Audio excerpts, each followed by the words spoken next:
반갑습니다. 금요 기도에 오시고 싶으셨어요?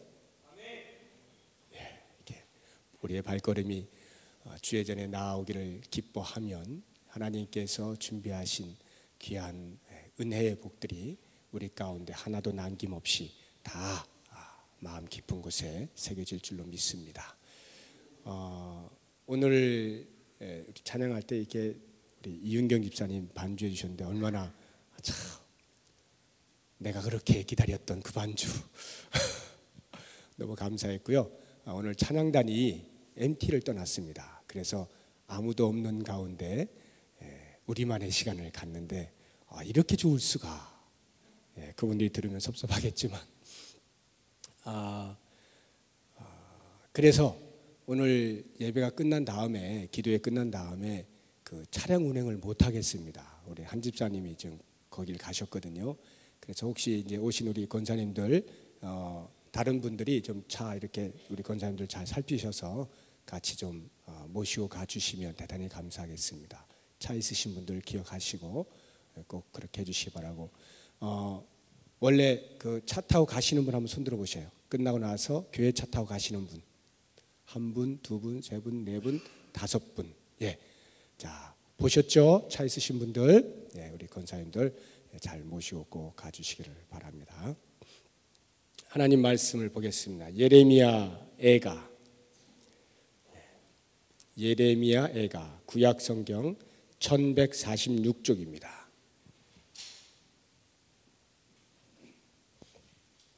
예레미야 애가 2장 1146쪽 예레미야 애가 2장 18절 19절 두 절 같이 보겠습니다.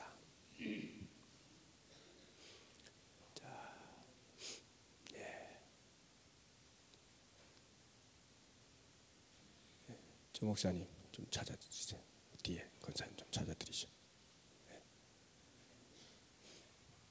금요기도의 시간에 항상 도우미가 여기서 빨리빨리 우리 권사님들 찾아주시면 좋겠습니다. 예레미야 애가 2장 18절 19절. 우리 권사님들이 말씀을 굉장히 사모하시는데 제가 빨리빨리 진행하는 바람에 찾지도 못하시고 마음이 많이 속상하셨을 텐데 끝까지 기다리겠습니다. 다 찾으셨습니까?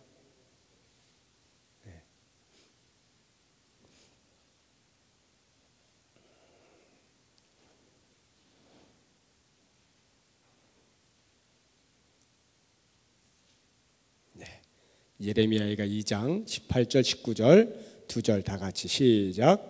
그들의 마음이 주를 향하여 부르짖기를 딸 시온의 성벽아 너는 밤낮으로 눈물을 강처럼 흘릴지어다.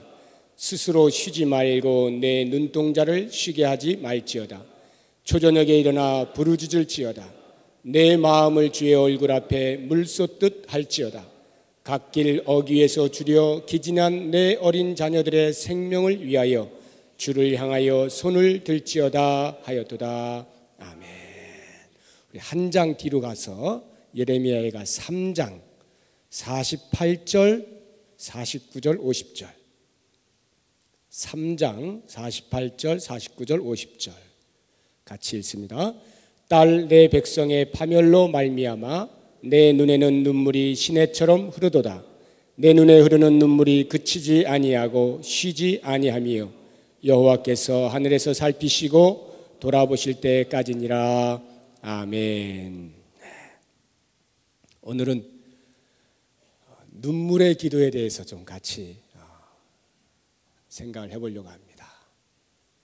언제까지 기도를 계속할지 모르겠어요. 눈물의 기도. 눈물의 선지자 하면 바로 생각나는 사람이 예레미야 선지자죠. 이 예레미야 애가가 예레미야의 그 슬픔을 기록한 것이다 해서 예레미야 애가 슬플 애자. 이 예레미야 선지자는 눈물로 평생을 지냈다 해도 과언이 아닌데 이 예레미야가 쓴 내용을 보면서 오늘 이 밤에 우리가 무엇 때문에 울어야 하고 얼마나 울어야 되고 어떻게 우는 것이고 언제까지 울어야 하는지 이러한 것에 대해서 같이 한번 생각을 해보려고 합니다. 요즘 들어 삶이 곤고하다는 생각들이 많이 드시죠? 여러 가지 모양으로 뭐 예전부터 언제나 웃을 일만 있었던 것 아니고 슬픔과 근심들이 없었던 것 아닌데 최근 들어서 왠지 나라적인 상황과 맞물려서 더 힘들게 느껴지는 즈음입니다. 그래서 그런지 성도들 가운데에서 힘든 어떤 사정들을 제가 듣게 되었을 때 그 어느 때보다 마음이 더 아프곤 합니다. 이러한 때에 과연 우리가 눈물의 기도를 드린다는 게 무슨 뜻인지 같이 한번 생각을.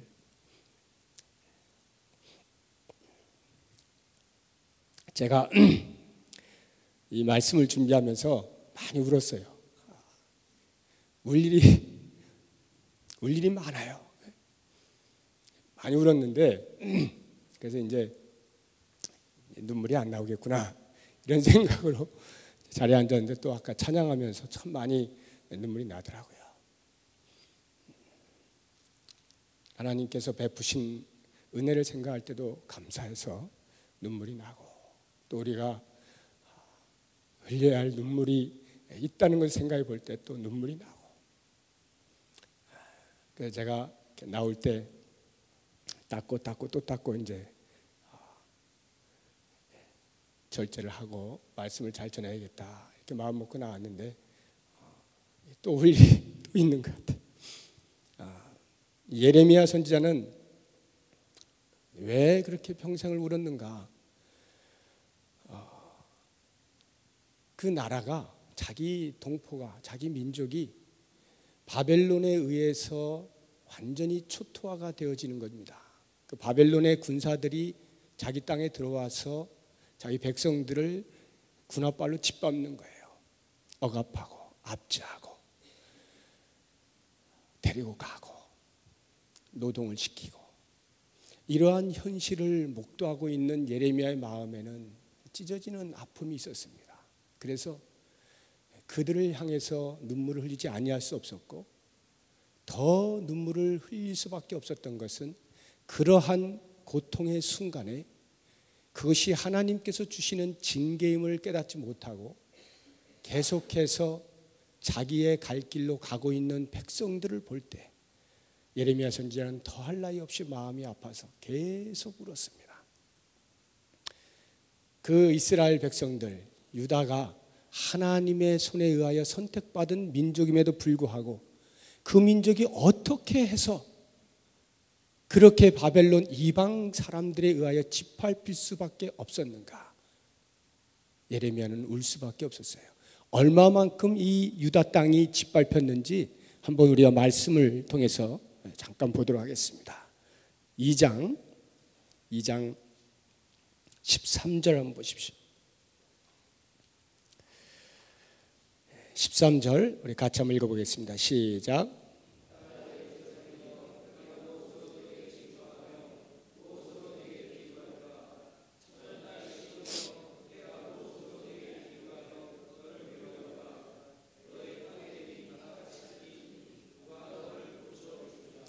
너의 파괴됨이 바다같이 크니. 유다 땅이 끝없이 펼쳐진 바다같이 그렇게 크게 황폐했다 이 말입니다. 그렇게 짓밟혔다는 거예요. 그것뿐만 아니라 그 이방 사람들에 의하여서 조롱을 받는데 15절 보십시오. 모든 지나가는 자들이 다 너를 향하여 박수치며 딸 예루살렘을 향하여 비웃고 머리를 흔들며 말하기를 온전한 영광이라. 모든 세상 사람들의 기쁨이라. 일컫던 성이 이 성이냐 하며 내 모든 원수들은 너를 향하여 그들의 입을 벌리고 비웃고 이를 갈며 말하기를 우리가 그를 삼켰도다. 우리가 바라던 날이 과연 이 날이라. 우리가 얻기도 하고 보기도 하였다 하도다. 하나님의 영광이다 하나님의 영광이다 하던 성이 바로 이 성이냐? 그 성이 바로 우리의 손안에 들어왔다. 우리가 드디어 이 성을 점령하였다. 조롱하는 모습입니다. 하나님의 백성들이 이방 사람들에 의하여 조롱을 받고 있는 그 모습들을 볼 때 예레미야 선지자의 마음 가운데 말할 수 없는 눈물이 있었던 것입니다. 이렇게 나라가 힘들어서 서민들의 생활에까지 직접적으로 영향을 미친 때가 별로 없었던 요즘, 우리들이 이와 같은 나라의 어려움이 곧 나의 어려움인 줄 알고 이 나라를 생각할 때마다 우리가 눈물을 그칠 수가 없습니다. 그것뿐만 아니라 내 삶에서 나를 돌아볼 때 또는 나를 둘러싸고 있는 어떤 상황과 환경들을 살펴볼 때 나에게 눈물이 그칠 수 없는 이유들이 너무도 많이 있습니다. 사업이 완전 망해버렸습니다. 일어설 힘이 없습니다. 질병이 오는데 도저히 상상할 수 없었던 그런 병이 나에게 왔습니다. 저 사람만큼은 도저히 용납할 수 없다는 마음에 심한 분이 있습니다. 왜 하필이면 내 아들이, 왜 하필이면 내 딸이 이 모양이어야만 하는가? 견딜 수 없는 고통이 나에게 있습니다. 이러한 고통과 고난의 시기를 지날 때에 예레미야 선지자는 그 민족을 바라보고 눈물을 흘렸던 것처럼 내 마음에 눈물을 흘려야 하는 것입니다. 우리가 왜 울어야 합니까? 고통의 순간에 우리는 울어야 하는 것입니다. 하나님 살려주십시오. 울어야 하는 것입니다. 그런데 이 예레미야 선지자는 단순히 그렇게 내 마음이 더 이상 어디로 도망갈 데 없는 완전히 코너에 몰려있는 그것 때문에 울기만 한 것은 아닙니다. 내 신세가 너무도 처량스러워서 그저 한탄하는 그러한 눈물을 흘린 것만은 아닙니다. 예레미야가 정작 울었던 것은 이것 때문에 울었습니다. 17절 보십시오. 여호와께서 이미 정하신 일을 행하시고 옛날에 명령하신 말씀을 다 이루셨으며 긍휼히 여기지 아니하시고 무너뜨리사 원수가 너로 말미암아 즐거워하게 하며 내 대적자들의 뿔로 높이 들리게 하셨도다.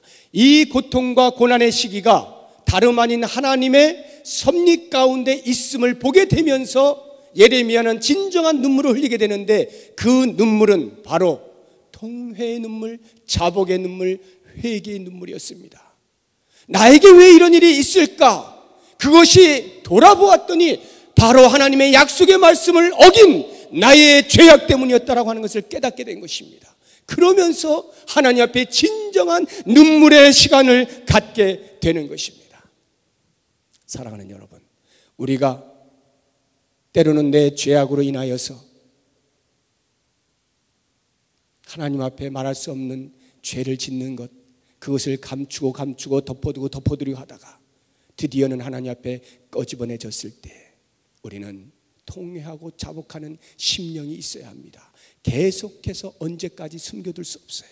그것을 꺼집어내서 하나님 앞에 내 가슴을 찢고 우는 일이 있어야 합니다. 나의 죄악 때문에 우는 일이 있어야 합니다. 만약에 내가 죄 지은 것이 아닌데도 불구하고 어떤 고통이 옵니까? 고난이 옵니까? 힘든 일이 옵니까? 그때는 하나님의 섭리를 바라봐야 합니다. 욥은 아무런 이유 모르는 상태에서 그와 같은 엄청난 고난을 당했습니다. 하루아침에 재산을 다 날리고 하루아침에 10명의 자녀들을 다 잃어버렸습니다. 옆에 있던 아내마저 저주하고 죽어라 바가지를 긁었습니다. 멀리서 새 친구가 찾아와 위로하는 줄 알았더니 계속하여 네가 어떤 죄를 지었으니까 그렇지, 죄를 회개하라고 계속해서 옆에서 긁어댑니다. 바로 그러할 때에 욥은 눈물을 흘렸습니다. 욥기서 16장 20절에 보면 나의 친구는 나를 조롱하고 내 눈은 하나님을 향하여 눈물을 흘리니, 내 친구는 나를 조롱하고 나를 비웃고 나에게 손가락질하고 비난을 하고 있을 때 나는 그것이 무슨 이유인지 알 수 없지만 나는 하나님을 향하여 내 눈에서 눈물을 흘린다. 하나님 앞에 토로한다. 여러분, 내가 죄를 지었든지 아니면 하나님의 어떠한 뜻 가운데서 경륜 가운데에서 나에게 고난이 오든지 여하간 간에 우리는 우리의 눈에서 눈물을 흘려야 하는 것입니다. 왜 울어야 합니까? 바로 이러한 어려움의 때에 또는 이러한 죄악의 때에 내 가슴을 찢는 우는 일이 있어야만 회복의 일이 있기 때문에 그렇습니다. 이렇게 우는 이유들을 알게 되었을 때 얼마만큼이나 울어야 할까? 얼마만큼 울어야 할까? 다시 한번 본문을 보십시오. 18절에 2장 18절 그들의 마음이 주를 향하여 부르짖기를 딸 시온의 성벽아 너는 밤낮으로 눈물을 강처럼 흘릴지어다. 밤낮으로 눈물을 강처럼 흘리라 말하고 있습니다. 강처럼 눈물 흘려보셨습니까? 계속해서 흘러나는 그런 눈물을 흘려보신 적 있습니까? 우리가 눈물을 흘려야 할 때 이와 같은 눈물을 흘려야 하는 것입니다. 그 다음 보십시오. 스스로 쉬지 말고 내 눈동자를 쉬게 하지 말지어다. 눈동자를 쉬게 하지 않는 눈물. 눈동자가 쉰다는 게 무슨 말입니까? 눈물이 말랐다는 말입니다. 눈물이 마르지 않는 눈물, 계속하여 끊임없이 하나님 앞에 눈물을 쏟아내는 그 눈물이 있어야 한다라고 하는 것입니다. 제가 어저께 국민일보를 보는데 신앙 칼럼이 있어서 이렇게 읽다 보니까 참 좋은 예화가 하나 있더라고요. 멕시코에 아나브렙스라고 하는 물고기가 산다고 해요. 이 물고기가 눈이 4개래요. 눈이 4개인데 2개는 물 밖으로, 2개는 물 안으로 이렇게 보면서 물 밖에 있는 눈은 이렇게 날아다니는 곤충 잡아먹고 물 밑에 있는 것은 이제 적으로부터 어떤 공격이나 아니면 이제 물 속에 있는 먹이를 이렇게 이제 먹는 데 쓴다라고 해요. 근데 실제로는 이제 눈이 원래는 눈동자가 2개인데 제가 직접 보진 않았기 때문에 정확히 모르겠습니다만 제가 이렇게 찾아보니까 이래요. 이 렌즈가 2개다. 아래 위로 이렇게 2개씩이라는 거예요. 그러니까 위에 렌즈, 아래 렌즈 이렇게 따로 있다는 거예요. 눈동자는 이렇게 하나씩인데 그게 반씩 나눠져 가지고 위에 거, 밑에 거 이렇게 작용이 된다는 거예요. 그런데 놀라운 것은 그 위에 물 밖에 나와 있는 그 렌즈는 눈물샘이 없대요. 그래서 한참을 계속하여 뭐 곤충을 잡아먹는 데 쓰거나 이렇게 이제 계속 물 밖에서 이렇게 있으면 어느 일정한 시기가 되면 이게 마른답니다. 마르면은 점점 시력이 약해진대요. 결국에는 안 보인대요. 그래서 이 아나브렙스라고 하는 물고기는 그렇게 시력이 안 보일 때가 되면은 다시 깊이 잠수를 한답니다. 그래서 다시 물에 이 눈에 이 물을 쭉쭉 이렇게 적시면 다시 시력이 회복이 된대요. 그럼 다시 또 이렇게 올라와서 또 먹이를 찾고.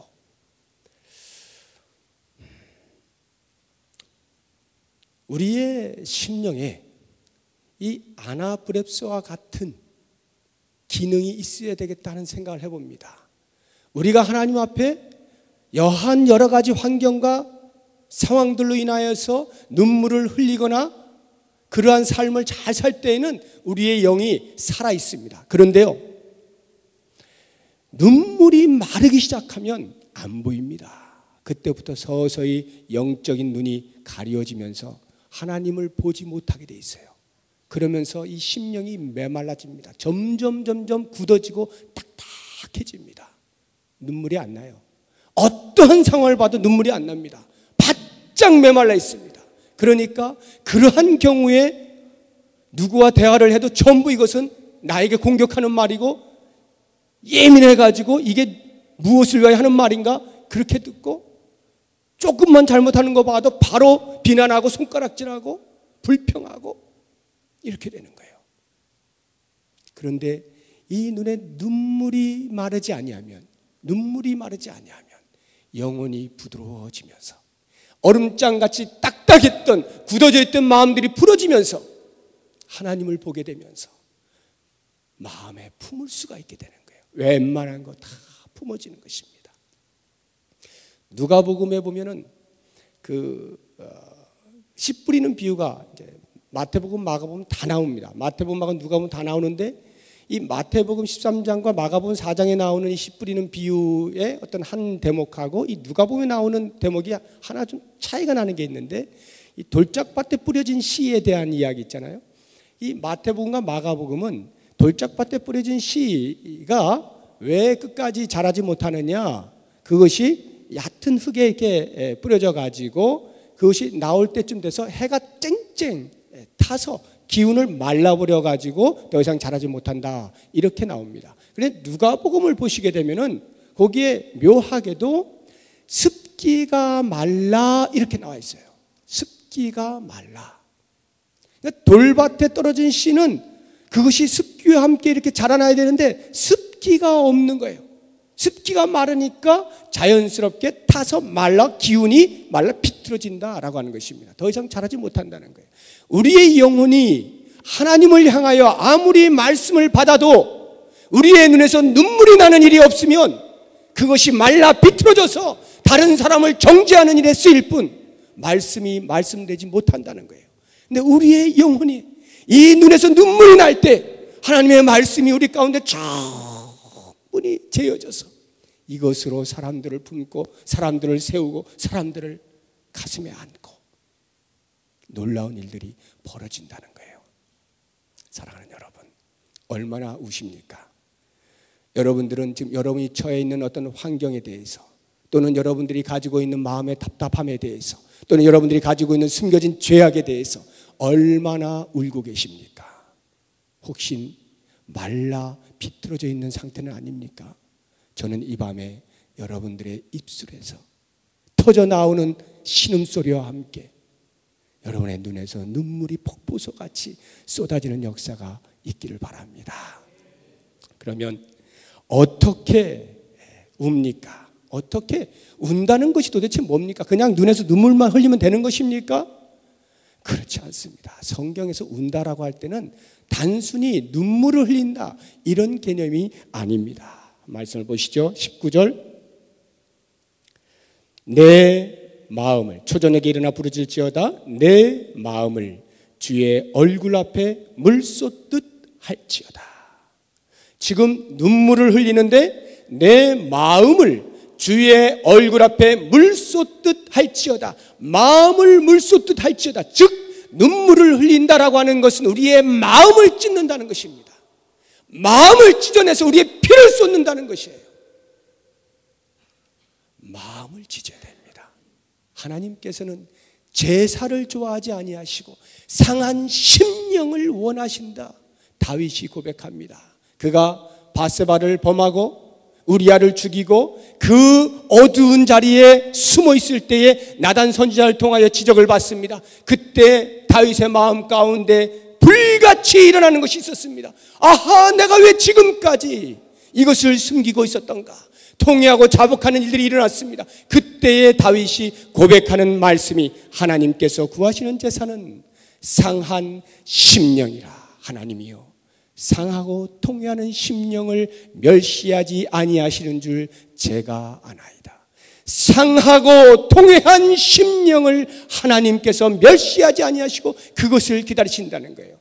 우리가 운다는 것이 무엇입니까? 우리의 가슴을 찢는다는 것이에요. 우리의 가슴을 찢어서 하나님 앞에 정직하게 살지 못하였던 내 영혼을 내어놓고 하나님이여 다시 한번 내 마음을 치료하여 주옵소서. 옷을 초로 정결케 하여 주옵소서. 정한 영을 새롭게 창조하여 주옵소서. 이것이 눈물을 흘린다는 의미입니다. 우리가 이와 같은 눈물을 흘릴 때에 회복하는 역사가 일어나게 되는 것입니다. 이 밤에 우리의 가슴을 찢는, 우리의 마음을 찢는 진정한 눈물이 우리의 눈 가운데에서 터져 나오길 원합니다. 마지막으로 언제까지 웁니까? 언제까지?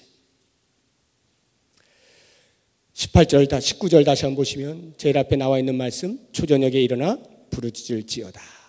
이 말씀이 무슨 말이냐면 초저녁에 일어나 부르짖을지어다. 초저녁이라는 이야기는 이 유대인들이 일상생활을 이제 6시면 6시쯤 마치지 않습니까? 5시면 5시 이렇게 마치고 나면 그때가 초저녁이잖아요. 그러니까 일상의 삶을 다 마치고 이제 집에서 좀 쉬어야 할 때에 그때에 일어나라는 거예요. 초저녁에 일어나 부르짖으라는 거예요. 그것은 이제부터 이 초저녁, 그러니까 쉬어야 할 이 시간부터 부르짖을 준비를 하라라고 하는 것이 초저녁에 일어나 이 말이에요. 그러니까 그 초저녁에 일어나서 이제 기도할 준비를 하는 것입니다. 그리고는 밤새 기도한다는 뜻이에요. 이게 초저녁에 일어나 부르짖을지어다. 밤새 기도한다는 거예요. 그러면 밤새 기도하면 그 다음은 또 어떻게 할까요? 언제까지 계속하여 기도를 해야 됩니까? 오늘 우리가 본 3장 다시 한번 가보시기 바랍니다. 3장 48절, 49절, 50절. 딸 내 백성의 파멸로 말미암아 내 눈에는 눈물이 시내처럼 흐르도다. 내 눈에 흐르는 눈물이 그치지 아니하고 쉬지 아니하며 여호와께서 하늘에서 살피시고 돌아보실 때까지니이다. 하늘에서 살피시고 돌아보실 때까지 우는 겁니다. 우리의 가슴을 찢때 하나님께서 하늘에서 들으시고 우리의 삶을 돌아보실 때까지 우는 것입니다. 히스기야 왕이 병들어 죽게 되었을 때 그가 낯을 벽을 향하여 바라보고 통곡을 했다라고 이사야 38장에서 기록하고 있습니다. 통곡을 하면서 주여 이 병을 살려 주옵소서 기도할 때에 하나님께서 그 기도를 들으셨다 말씀하시는데 이사야 38장 5절에 내가 내 기도를 들었고 내 눈물을 보았노라. 내가 내 기도를 들었고 내 눈물을 보았노라. 눈물을 흘리며 통곡하고 있는 그 히스기야 왕의 기도를 들으시고 그 눈물을 보시고 드디어 하나님께서 하늘에서 돌보시는 은혜가 있어 그의 생명이 15년 연장이 된 것입니다. 사랑하는 여러분, 언제까지 눈물로 기도합니까? 우리의 사정과 우리의 형편이 하늘에 닿을 때까지 하나님께서 하늘에서 우리를 지켜보시고 돌보시고 문제를 해결해 주실 때까지 눈물로 기도하는 거예요. 예수님의 평생의 사역의 중심은 기도였습니다.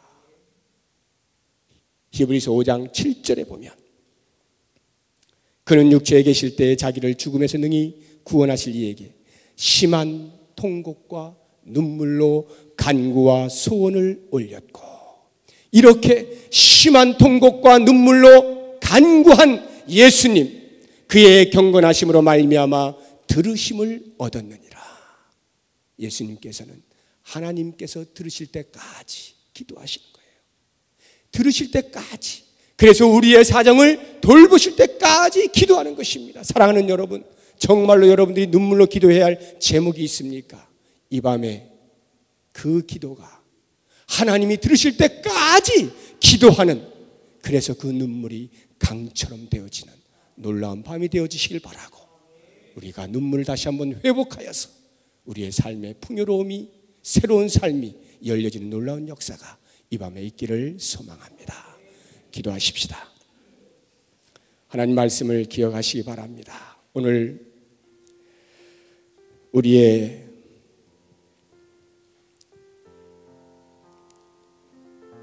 삶의 정황이 얼마나 힘들고 몸에 겨운지, 쓰러지고 싶고 도망갈 구멍을 찾고 싶고 주저앉고 싶고 이제는 더 이상이 아니라고 포기하고 싶은 그러한 절망의 순간에 사랑하는 여러분, 그 눈에서 눈물을 흘리시기 바랍니다. 하나님께서 들으십니다. 그 기도와 눈물을 보십니다. 하나님 앞에 간절한 마음으로 하나님이 하늘에서 들으실 때까지 주여 나를 살려 주옵소서, 주여 우리 가정을 살려 주옵소서, 주님 우리 교회를 살려 주시옵소서, 주님 우리 민족을 살려 주시옵소서. 우리의 눈에서 눈물이 마르지 아니할 때에 그 기도의 응답이 되어지는 것을 이 밤에 체험할 수 있기를 원합니다. 우리 다 같이 눈물의 기도를 주 앞에 드리겠습니다.